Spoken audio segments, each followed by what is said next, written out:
Hello, students. Now we are going to discuss a few topics of general English जिसमें synonyms, antonyms और homophones के ऊपर कुछ discuss करेंगे आज हम। तो जैसा यहाँ पर टेक्स्ट में आप देख सकते हैं, यहाँ ये है वोकेबलरी। वोकेबलरी किसको बोलते हैं? शब्द भंडार। तो जो हमारे पास वर्ड्स होते हैं, हमारी वोकेबलरी अगर अच्छी है तो इसका ये मतलब है कि हमें बहुत सारे वर्ड्स के मीनिंग आते हैं। और इसमें वोकेबलरीज़ में क्या क्या होते हैं? Synonyms, antonyms, homophones, one word substitution, idioms and phrases. तो इन सब चीज़ों को जब हम समझ लेते हैं तो हमारी वोकेबलरी बहुत स्ट्रॉन्ग हो जाती है। सिनोनिम्स का क्या मतलब है? अब यहाँ ये नीचे दिया हुआ है, सिनोनिम्स एंड एंटोनिम्स। शब्दों के शुद्ध अर्थ, इम्पोर्ट समझने के लिए पर्यायवाची शब्द, सिनोनिम्स और विलोम शब्द, एंटोनिम्स का ज्ञान होना आवश्यक है। एक शब्द के कई पर्यायवाची या समानार्थक शब्द होते हैं। इसी प्रकार एक शब्द के विलोम शब्द देने वाले शब्द भी कई होते हैं, किंतु अधिकांश शब्दों के प्रयोग भिन्न भिन्न रूप से होते हैं। उदाहरण के लिए यहाँ पे हियर और लिसन, ट्रेवल का मतलब जर्नी या वोएज, सी का मतलब ओशियन, गल्फ का मतलब बे, पेयर का मतलब कपल। तो ये एक ही तरह की मीनिंग हो गए और यहाँ पर ये अपोजिट हो गए। गुड, ईविल, ईविल या बैड, फेयर, फाउल और रफ, ये सब एंटोनिम्स यानी उल्टे मीनिंग। यहाँ पर ये कुछ टिप्स यहाँ पर दी हुई हैं कि जब दो वर्ड्स का मीनिंग एक जैसा होगा तो उसको सिनोनिम बोलेंगे, या हिंदी में समानार्थक शब्द। अब यहाँ एग्जाम्पल दिया हुआ, जैसे काइंड का सिनोनिम है मर्सीफुल, आस्क का सिनोनिम है इंक्वायर। इसी तरह एंटोनिम्स में उल्टा हो जाएगा, जो मीनिंग है उसका अपोजिट मीनिंग को एंटोनिम यानी विलोम कहेंगे। यहाँ पर ये इसके उदाहरण दिए हुए हैं। एक्सेप्ट का अर्थ है स्वीकार, इसका अपोजिट होगा अस्वीकार। ठीक है, रिजेक्टेड। तो एक्सेप्ट का हो गया रिजेक्ट। और बाकी जितने भी जो वर्ड हैं, आपके लिए कुछ वर्ड्स यहाँ पर दिए गए हैं जो कि सिनोनिम्स हैं। अब इनको जितना आप रीड करके और सेंटेंसेस में यूज़ करके समझ लेंगे, उतना आपकी वोकेबलरी स्ट्रॉन्ग हो जाएगी और आपको ये भूलेंगे नहीं। तो इनको यहाँ पर आप स्क्रीन को पॉज करके इनको पढ़ सकते हैं, नोट डाउन कर सकते हैं अपने नोट कॉपी में। और इनको जितना ज़्यादा हो सके, as much as possible, you should try to make the sentences of your own using these words। यहाँ पर अगर जैसे abandon लिखा है तो इसका जो सिनोनिम है यहाँ दिए हुए हैं, तो इनको भी यूज़ करिए और इनको भी यूज़ करके कोशिश करिए। एंगर, इसका resentment, wrath, fury, rage. Ask का मतलब पूछना, तो inquire, inquire, beg, demand. Astonish का सरप्राइज, वंडर, अमेज। इस तरह से ये सारे वर्ड्स दिए गए हैं। अब इनको आप प्रैक्टिस कीजिए, इनको पढ़िए। सभी के पास डिक्शनरी होना चाहिए। डिक्शनरी अगर नहीं है तो एक पॉकेट डिक्शनरी या साहनी की एक डिक्शनरी आती है, वो ले लीजिए और उससे भी वर्ड्स को ढूंढिए। जो भी वर्ड्स, अगर आपको जो भी कोई टेक्स्ट आप पढ़ें, इंग्लिश का लेसन पढ़ें, कोई भी आप चीज़ पढ़ें और उसमें कोई चीज़ वर्ड अगर मीनिंग उसका क्लियर नहीं है, तो कई बार कुछ लोगों की आदत होती है कि वो अंदाज से मीनिंग लगा के, और कुछ कुछ अगर उनको समझ में आ जाता है तो वो उसको आगे बढ़ जाते हैं। लेकिन अगर ज़्यादा अच्छी तरह अगर आप कमांड चाहते हैं अपना, तो आपको ये प्रैक्टिस करनी चाहिए कि जो भी वर्ड हैं उसका एग्जैक्ट मीनिंग समझिए डिक्शनरी की हेल्प से। तो उससे आपकी वोकेबलरी बहुत अच्छी स्ट्रॉन्ग हो जाएगी। और इसमें से काफ़ी सारे वर्ड्स ऐसे हैं जो आपके बोर्ड के पेपर में भी आ सकते हैं एग्ज़ाम में। तो इसके लिए ये इसको अगर कई बार रिपीट करके पढ़ के अगर आप इसको तैयार करेंगे तो ये एक अच्छा हो जाएगा आपके लिए।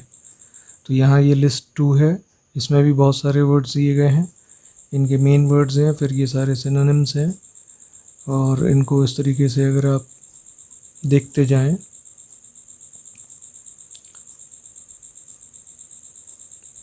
फिर ये लिस्ट 3 आ गई है यहाँ पर।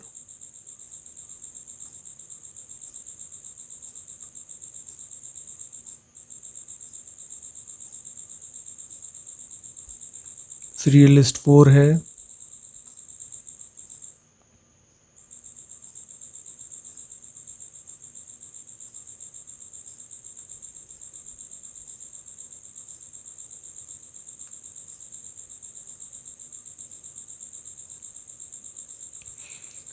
इस तरह से यहाँ पर ये 252 वर्ड्स यहाँ पर दिए हैं और हर वर्ड के कम से कम 3-4 सिनोनिम्स दिए गए हैं। तो इस तरीके से कम 1000 वर्ड से ऊपर आप इसमें पढ़ के और उनके मीनिंग समझ सकते हैं। अब यहाँ पर ये कुछ एक्सरसाइजेज हैं, ये आपको करना है। Give the synonyms of the following, admire, adore, advise, इन सब चीज़ों के सिनोनिम्स आपको छांटना है और लिखना है और इनको यूज़ करना है in the sentences of your own. तो एक्सरसाइज 140, 141, 142, 143 इन सब एक्सरसाइजेस को आपको अपने रजिस्टर में करना है। ठीक, तो यहाँ पर जैसे बाकी तो इसमें सिर्फ वर्ड्स पूछे गए हैं, यहाँ पर सेंटेंसेस में ये वर्ड दिए हैं इटैलिक्स में, इनके आपको सिनोनिम्स बताना है। ठीक है, इसी के तरीके से यहाँ पर ये एंटोनिम्स आ जाएंगे।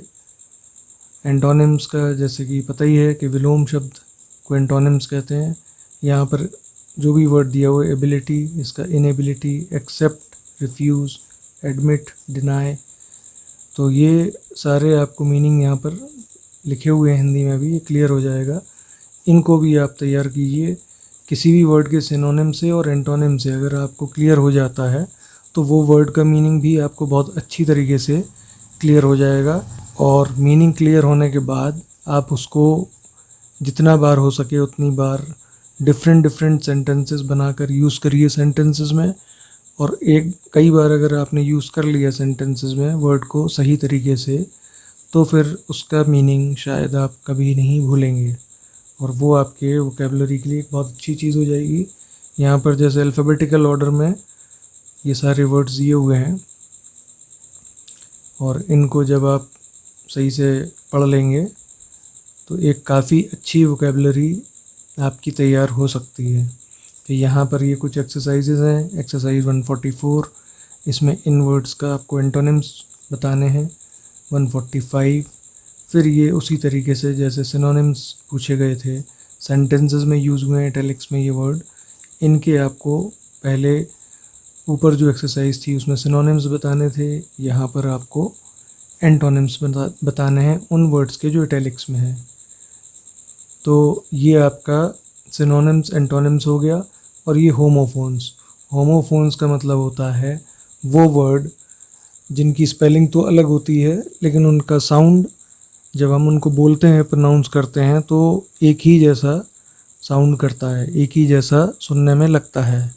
जैसे ये एग्जाम्पल है डियर, DEAR, डियर। जैसे हम कहते हैं my dear students, my dear friend, जो भी है। और यहाँ एक डियर ये है जिसको हिरन बोलते हैं हिंदी में, और उसकी स्पेलिंग DEER है हिरन की, और ये डियर की DEAR है। तो दोनों का प्रोनाउंसिएशन सेम रहेगा, डियर डियर, लेकिन इन दोनों का मीनिंग अलग है। इसी तरीके से बहुत सारे और वर्ड हैं। यहाँ पर जिन जिन ये लोगों ने होमोफोन्स की परिभाषा दी है, homophones word sounded but not spell alike as some distinct from homonyms.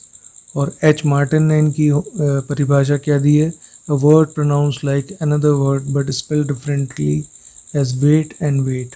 तो ये दो अलग अलग लोग हुए हैं, राइटर्स हुए हैं या प्रोफेसर्स, इन लोगों ने अपने अपने तरीके से इसको डिफ़ाइन किया है। J.S. आर्मन ने होमोफोन्स की क्या परिभाषा दी है, the words which are similar in sound but different in meaning and spelling are called homophones. तो इन लोगों की कभी कोई हो सकता है किसी क्वेश्चन में कोई आपकी डेफिनेशन के किस राइटर ने किस तरह की डेफिनेशन दी है, तो आपको पता होना चाहिए। अब यहाँ पर ये वर्ड्स दिए हुए हैं, इनके मीनिंग है दोनों के डिफरेंट, क्योंकि बोलने में तो ये सेम लगेंगे लेकिन इनके मीनिंग अलग हैं। तो यहाँ हिंदी में मीनिंग दिया हुआ है और यहाँ पर ये सेंटेंस में यूज़ किया गया जिससे आपको ईज़िली उसका मीनिंग और अच्छी तरह क्लियर हो जाए। यहाँ पर ये एक्सेप्ट है, ये भी एक्सेप्ट है, ACCEPT एक्सेप्ट, और EXCEPT एक्सेप्ट। इस वाले एक्सेप्ट का मतलब है स्वीकार करना और इस एक्सेप्ट का मतलब है सिवाय, एक्सेप्ट दिस। जैसे हम अगर सेंटेंस में यूज़ करें कि all the students come inside except Ravi, तो ये सब इसका क्या मीनिंग है कि सारे बच्चे क्लास के अंदर आ जाओ सिवाय रवि के। तो जैसे सिवाय किसी एक को छोड़ के जब किसी बाकी की चीज़ों पे कोई बात बोली जाएगी तो एक्सेप्ट लगेगा, और ये एक्सेप्ट है स्वीकार करना। प्लीज़ एक्सेप्ट दिस प्रेजेंट, या हम अपनी किसी टीचर से कहें सर या ma'am please accept my application, तो इस तरह से ये होगा। अब ये भी सारे बहुत सारे वर्ड्स यहाँ पर दिए हुए हैं, इनके मीनिंग्स दिए हुए हैं। इनको अगर आप बहुत केयरफुली स्टडी कर लें तो कितने सारे वर्ड्स आपको क्लियर हो रहे हैं, इसका ये अंदाज़ा बहुत अच्छी तरह से लगा सकते हैं। सारे सिनोनिम्स, सारे एंटोनिम्स जो इधर पर दिए हैं, और ये जो होमोफोन्स हैं, इनको आप अच्छी तरह से पढ़ के समझ के और सेंटेंसेस में यूज़ अगर करें तो एक बहुत ही ज़बरदस्त आपकी वोकेबलरी यहाँ पर तैयार हो जाएगी। इसमें भी अलग अलग लिस्ट हैं, लिस्ट 1, लिस्ट 2, ठीक है। फिर आगे लिस्ट 3 आ चुकी है। इन सबको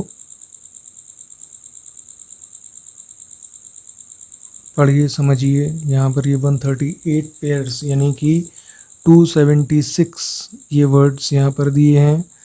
और ऊपर जैसा आपने देखा था एंटोनिम्स में भी काफ़ी सारे वर्ड्स थे।